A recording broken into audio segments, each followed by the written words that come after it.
सोचिए, अगर आप किसी इंसान को सिर्फ देखकर यह समझ पाओ कि वो सच बोल रहा है या झूठ, वो खुश है या सिर्फ दिखावा कर रहा है, और अगर आप लोगों को ऐसे पढ़ पाओ जैसे खुली किताब, तो आपकी लाइफ कितनी बदल जाएगी। Welcome to Groww. यहाँ हम आपको सिखाते हैं वो चीज़ें जो आपकी सोच और ज़िंदगी दोनों बदल दें।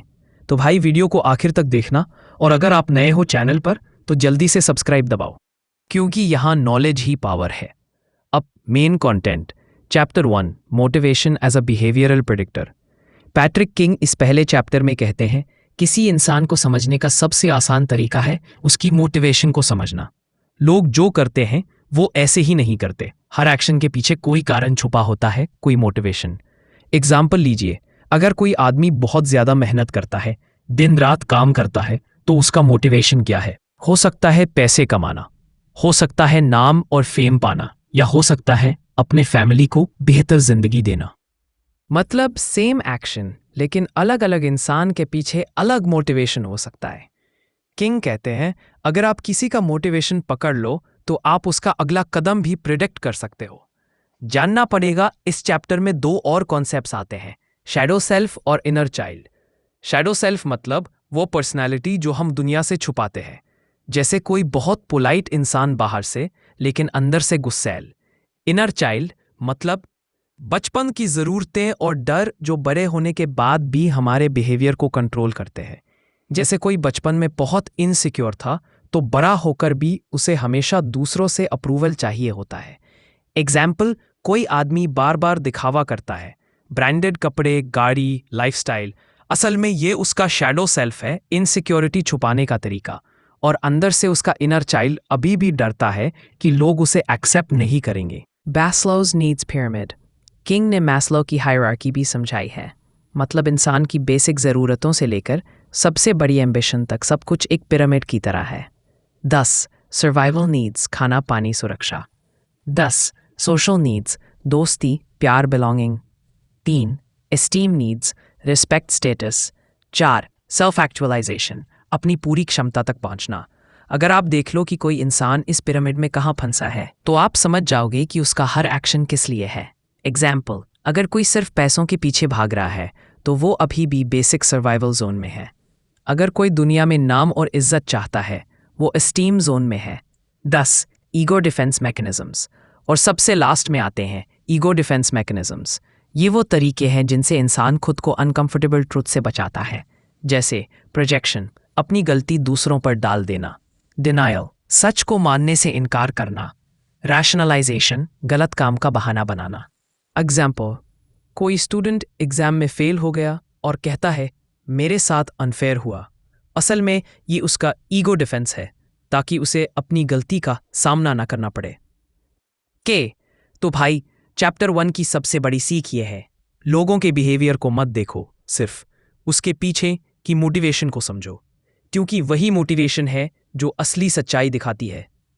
आउट्रो और नेक्स्ट चैप्टर टीजर। तो ये था चैप्टर 1 का पूरा breakdown, motivation, shadow self, inner child, Maslow की नीड्स और ईगो डिफेंस मैकेनिज्म्स। चैप्टर 2 बताता है कि बॉडी लैंग्वेज और फेस हमेशा ट्रूथ दिखाते हैं। वर्ड्स धोखा दे सकते हैं, लेकिन गेस्चर्स और एक्सप्रेशंस असली फीलिंग्स रिवील कर देते हैं। Body language signals, arms cross, बंद माइंड या defensive. Open posture equals confidence, बार बार हाथ पैर हिलाना, नर्वसनेस। एग्जाम्पल, इंटरव्यू में कैंडिडेट पेन घुमा रहा है, मतलब नर्वसनेस। अगर कोई आराम से बैठा है और हाथ खुले हैं, तो वो कॉन्फिडेंट है। फेस सबसे बड़ा क्लू देता है। माइक्रो एक्सप्रेशंस इंसान की असली इमोशन दिखाते हैं। यूनिवर्सल इमोशंस, स्माइल और आंखों की चमक, खुशी। भौहें सिकुड़ना, जॉ टाइट इक्वल्स गुस्सा, आंखें बड़ी होना, डर। डाउनकास्ट आइज और लिप्स नीचे, सैडनेस। एग्जाम्पल, कोई कहे मैं खुश हूं, लेकिन आंखों में डलनेस है, ये फेक स्माइल है। ऑलवेज क्लस्टर्स देखो, एक गेस्चर से जजमेंट मत करो। अगर कोई सिर्फ आई कांटेक्ट अवॉइड करे तो शायद शर्मीला हो, लेकिन अगर साथ में बॉडी पीछे लीन करे और हाथ छुपाए, तो ये स्ट्रॉन्ग सिग्नल है कि वो अनकंफर्टेबल है या ट्रूथ छुपा। सीन, डील के टाइम कोई कहे यस आई एग्री, लेकिन बॉडी पीछे झुकी हो और आंखें इधर उधर जा रही हो, ये यस असली नहीं है। मैं सीख, बॉडी और फेस वर्ड से ज़्यादा सच बोलते हैं, और जजमेंट हमेशा पूरे क्लस्टर को देखकर करनी चाहिए। चैप्टर 3 पर्सनालिटी साइंस और टाइपोलॉजी पर है। पैट्रिक किंग कहते हैं कि किसी इंसान को पढ़ने का सबसे आसान तरीका है उसकी पर्सनालिटी को समझना। पर्सनालिटी स्टेबल होती है, मतलब बार बार बदलती नहीं। अगर आप टाइप पकड़ लो तो बिहेवियर प्रिडिक्ट करना आसान हो जाता है। सबसे पहले आता है बिग 5 मॉडल। इसमें 5 डायमेंशंस हैं।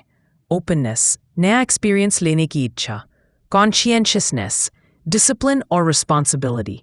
एक्सट्रोवर्जन, सोशल और आउटगोइंग होना। एग्रीएबलनेस, दूसरों के साथ कोऑपरेशन और काइंडनेस। न्यूरोटिसिज्म, इमोशनल स्टेबिलिटी या इंस्टेबिलिटी। एग्जाम्पल, अगर कोई हाई कॉन्शियस है तो वो पंक्चुअल और ऑर्गेनाइज्ड होगा। अगर कोई हाई न्यूरोटिक है तो छोटी सी बात पर जल्दी अपसेंट होगा। दूसरा मॉडल है MBTI यानी मायर्स ब्रिग्स। इसमें 4 पेयर्स होते हैं, इंट्रोवर्ट या एक्सट्रोवर्ट, सेंसिंग या इंट्यूशन, थिंकिंग या फीलिंग, जजिंग या परसीविंग। इन कॉम्बिनेशन से 16 पर्सनालिटी टाइप्स बनते हैं। एग्जाम्पल, अगर कोई INTJ है तो वो स्ट्रेटेजिक, और अगर कोई ESFP है तो वो फन लविंग और स्पॉन्टेनियस होगा। इसके बाद है केयरसी टेम्परमेंट्स। ये 4 कैटेगरीज में लोगों को डिवाइड करता है। Artisans, guardians, idealists, rationals. हर कैटेगरी का अपना यूनिक बिहेवियर पैटर्न होता है। एग्जाम्पल, गार्डियन टाइप इंसान रूल्स और ट्रेडिशन को फॉलो करेगा। आर्टिसन टाइप इंसान थ्रिल और एक्साइटमेंट खोजेगा। एक और सिस्टम है एनियाग्राम, जिसमें 9 पर्सनालिटी टाइप्स हैं। हर टाइप का एक कोर फियर और कोर डिजायर होता है। एग्जाम्पल, टाइप 1 परफेक्शनिस्ट है, उसे गलती से डर लगता है। टाइप 3 अचीवर है, उसे फेलियर से डर लगता है और सक्सेस चाहिए। मेन सीख ये है कि पर्सनालिटी फ्रेमवर्क्स हमें इंसान का ब्लूप्रिंट देते हैं। अगर आप ये फ्रेमवर्क सीख लो तो आप जल्दी समझ सकते हो कि सामने वाला किस तरह रिएक्ट करेगा और उसकी बिहेवियर पैटर्न कैसा है। चैप्टर 4 लाई डिटेक्शन पर है। पैट्रिक किंग कहते हैं कि झूठ पकड़ना आसान नहीं है, लेकिन कुछ सिग्नल्स हमें स्ट्रॉन्ग क्लू देते हैं। सबसे पहले कॉन्सेप्ट है कॉग्निटिव लोड। जब इंसान सच बोलता है तो नेचुरली बोलता है, लेकिन जब झूठ बोलता है तो दिमाग एक्स्ट्रा काम करता है। कहानी बनानी, डिटेल्स याद रखना और कंसिस्टेंसी रखना। इसलिए लायर अक्सर हेजिटेट करेगा, ज्यादा पॉज लेगा या डिटेल्स में उलझेगा।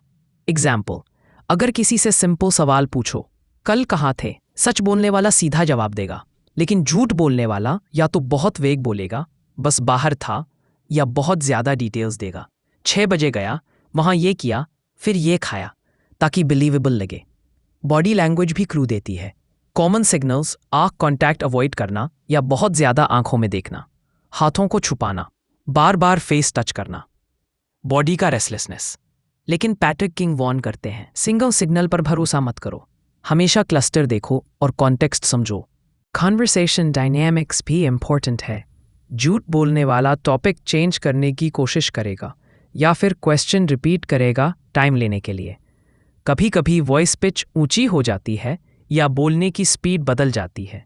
एग्जाम्पल, पुलिस इंटेरोगेशन में अगर सस्पेक्ट से पूछा जाए क्या तुमने ये किया, और वो कहे मैं, तुम ऐसा क्यों सोचते हो, ये इनडायरेक्ट रिस्पॉन्स है, डायरेक्ट डिनायल नहीं, ये सस्पिशियस है। मेन सीख ये है कि लाई डिटेक्शन एक आर्ट है। झूठ पकड़ने के लिए आपको cognitive load, body language clusters और कॉन्वर्सेशन पैटर्न्स तीनों पर ध्यान देना होगा। चैप्टर 5 वर्ड्स, इमोशंस और हिडन पैटर्न्स। पैट्रिक किंग कहते हैं कि इंसान को समझने के लिए सिर्फ उसका चेहरा और बॉडी लैंग्वेज ही नहीं, बल्कि उसके शब्द, उसका बोलने का तरीका और उसकी आदतें भी बहुत कुछ रिवील करते हैं। सबसे पहले आते हैं वर्ड्स पर। जब कोई सच बोलता है तो उसके शब्दों में नेचुरली इमोशंस होते हैं। वो सीधे मैं कहेगा और रिस्पॉन्सिबिलिटी लेगा, लेकिन झूठ बोलने वाला अक्सर वेग रहेगा, वो हुआ था, किसी ने किया होगा। ये डिस्टेंस क्रिएट करने का तरीका है। डिटेल लेवल भी क्लू है। सच बोलने वाला बैलेंस्ड डिटेल देगा, झूठ बोलने वाला या तो बहुत कम बोलेगा या फिर बहुत ज्यादा, इतना कि लगे जैसे स्टोरी रिहर्स की गई है। फिर आते हैं इमोशनल मिसमैचेस पर। अगर कोई कहे मैं बहुत खुश हूं लेकिन चेहरा सीरियस हो, तो वर्ड और इमोशन में कॉन्ट्रडिक्शन है। अब बात हैबिट्स और रूटीन्स की। पैट्रिक किंग कहते हैं कि आदतें इंसान की असली पहचान है। कोई स्ट्रेस में नेल्स चबाता है, कोई बार बार फोन चेक करता है, कोई हर बात पर लाउड टोन। ये सब सिग्नल्स उसकी पर्सनालिटी रिवील करते हैं। एग्जाम्पल, अगर कोई हमेशा लेट आता है तो ये उसकी रिलायबिलिटी दिखाता है। अगर कोई छोटी कमिटमेंट को लाइटली लेता है तो बड़ी कमिटमेंट्स में भी भरोसेमंद नहीं होगा। हैबिट्स कंसिस्टेंसी का प्रूफ होती हैं। वर्ड्स बदल सकते हैं लेकिन डेली बिहेवियर रेयरली बदलता है। यानी अगर आप इंसान की रूटीन और आदतों को समझ लो तो आप उसके फ्यूचर एक्शंस भी प्रिडिक्ट कर सकते हो। इंसान को पढ़ने का मतलब है उसकी बॉडी, फेस, वर्ड्स और हैबिट्स चारों को एक साथ समझना। सिर्फ एक सिग्नल पर मत भरोसा करो, पूरे पैटर्न को देखो और तभी जजमेंट बनाओ। और यही किताब की मेन जर्नी पूरी होती है। पैट्रिक किंग हमें ये सिखाते हैं कि लोग किताबों की तरह होते हैं, बस सही तरीके से पढ़ने की स्किल चाहिए। तो अगर आप भी लोगों को समझना चाहते हो, उनकी असली फीलिंग्स पकड़ना चाहते हो और उनके बिहेवियर को डिकोड करना चाहते हो तो इन टेक्निक्स को रोज की लाइफ में अप्लाई करो। और हाँ, ये वीडियो अगर आपको अच्छा लगा हो तो चैनल ग्रो को लाइक और सब्सक्राइब ज़रूर करना।